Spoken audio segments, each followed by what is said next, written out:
Film city Noida स्थित मारवा studio में 3 दिवसीय चलने वाले 11वें ग्लोबल लिटरेरी फेस्टिवल नोएडा 2025 के पहले दिन के दूसरे शत में कवि सम्मेलन में साहित्य प्रेमियों को ऐसे ही अद्भुत अनुभव दिया, जहां कवियों ने अपनी रचनाओं से सबको जागरूक किया। दीप प्रज्वलन और गणेश वंदना के साथ कार्यक्रम की शुरुआत की गई।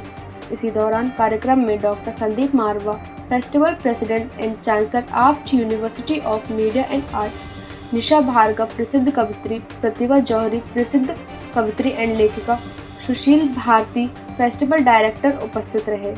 कार्यक्रम में बुके भेंट कर अतिथिगण का स्वागत किया गया।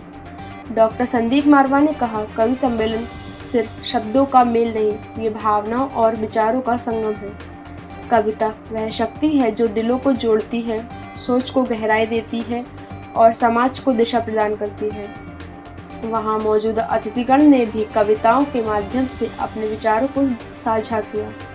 इसी दौरान कार्यक्रम में न्यूज़ लेटर डे फर्स्ट मंथन के पोस्टर रिलीज किया गया। साथ ही आफ्ट एलुमनी सोनूमल पांडे की लिखी किताब the moon is also alone का विमोचन किया गया। बता दें कि कार्यक्रम में प्रसिद्ध कवियों ने कविताओं के माध्यम से कई विषयों पर कविताओं को सुनाया। उसमें डॉक्टर अवधेश तिवारी, डॉक्टर उषा श्रीवास्तव, प्रसिद्ध कवित्री डॉक्टर गीतिका चतुर्वेदी, प्रसिद्ध कवित्री उपेंद्र अपर्ण, प्रसिद्ध कवि संकल्प जैन, प्रसिद्ध कवि ने अपनी कविताओं से श्रोताओं को भाव विभोर कर दिया। कार्यक्रम में अंत में डॉक्टर संदीप मारवा ने सभी अतिथिगण को फेस्टिवल मोमेंटो और फेस्टिवल पार्टिसिपेशन सर्टिफिकेट देकर सम्मानित किया। मैम, अपना परिचय देते हुए आज आप 11वें ग्लोबल लिटरेरी फेस्टिवल में अच्छा, क्या बताना चाहेंगे कवि सम्मेलन के बारे में? मेरा नाम प्रतिभा जौहरी है और मैं हिंदी में उपन्यासकार और मैं एक कहानीकार हूँ। कविता भी करती हूँ, लेकिन मेरा मेन जो है मैं उपन्यासकार हूँ। बहुत सारी मेरी पुस्तकें प्रकाशित भी हो चुकी हैं और लोग पसंद करते हैं, तभी आगे लिखने की प्रेरणा मिलती है। युवाओं के लिए क्या कहना चाहेंगी मैम? एक तो मैं ये कि कुछ नहीं, लिखते रहिए, मेहनत करिए और एकदम से इम्पेशेंट होके ये नहीं कि आज मैंने लिखा आज ही पब्लिश हो गया। तो मेहनत इसमें बहुत है, आपको स्ट्रगल भी करना पड़ता है। मैंने भी किया है, मतलब आपकी किताब पब्लिश होती है और आप कहानी पढ़ती हैं तो कोई उसको लाइक करता है, कोई क्रिटिसाइज, उसके लिए तैयार रहना चाहिए। क्रिटिसिज्म तो होता है, तो मैं युवाओं से ये कहूँ, लिखते रहिए, कभी भी निराश मत होइए। ये नहीं कि मेरी कहानी मैं ये लिख दिया वो लिख दिया, ऐसा नहीं होता है।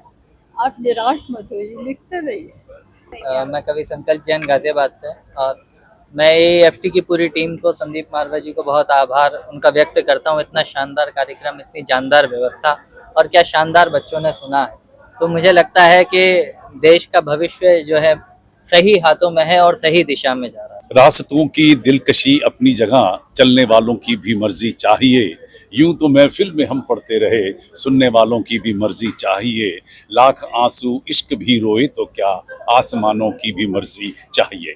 ये सेशन दूसरा हमारी कविताओं से भरा हुआ, देश के जाने पहचाने कवि इस वक्त यहाँ पर मंच पर मौजूद हैं। हर शख्स अपनी कविताओं को बड़ी खूबसूरती से पढ़ रहा है और एक एक कविता में जिंदगी के वो सार छुपे हुए हैं, जिन्हें सीखने के लिए हम लोग कई कई किताबें भी पढ़ते हैं।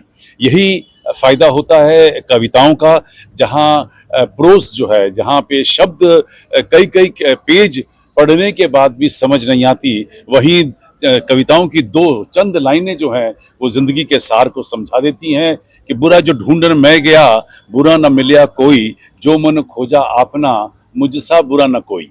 मतलब दो लाइनों के अंदर पूरे जिंदगी का सार छुपा हुआ है।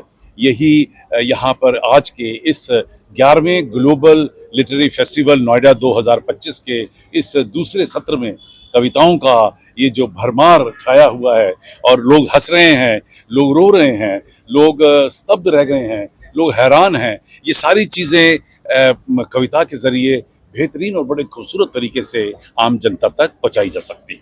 मैम, आज का इवेंट आपको कैसा लगा? मुझे तो बहुत अच्छा लगा भाई। जब भी आती हूँ हर बार मुझे पहले से ज्यादा अच्छा लगता है। आप लोगों की कटसी तो मुझे बहुत ही भाती है भाई। एंट्रेंस से लेके हॉल तक जाना और फिर आप सबसे मिलना, आपको प्यार की नजरों से देखना, सब अच्छा लगता है। मैम 11वें ग्लोबल लिटरेरी फेस्टिवल में आज कवि सम्मेलन भी किया गया है, क्या कुछ बताना चाहेंगे इसके बारे में? कितना आपकी बार ना थोड़ा डिफरेंट कर दिया था। पिछली बारों में हम सब वरिष्ठ कवि आया करते थे जिनके साथ मैं कविता पढ़ती थी, जैसे डॉक्टर रमा सिंह हुआ करती थी, अनीता वर्मा होती थी। अब की बार इन्होंने क्या किया, मेन युवा कवियों के लिए कर दिया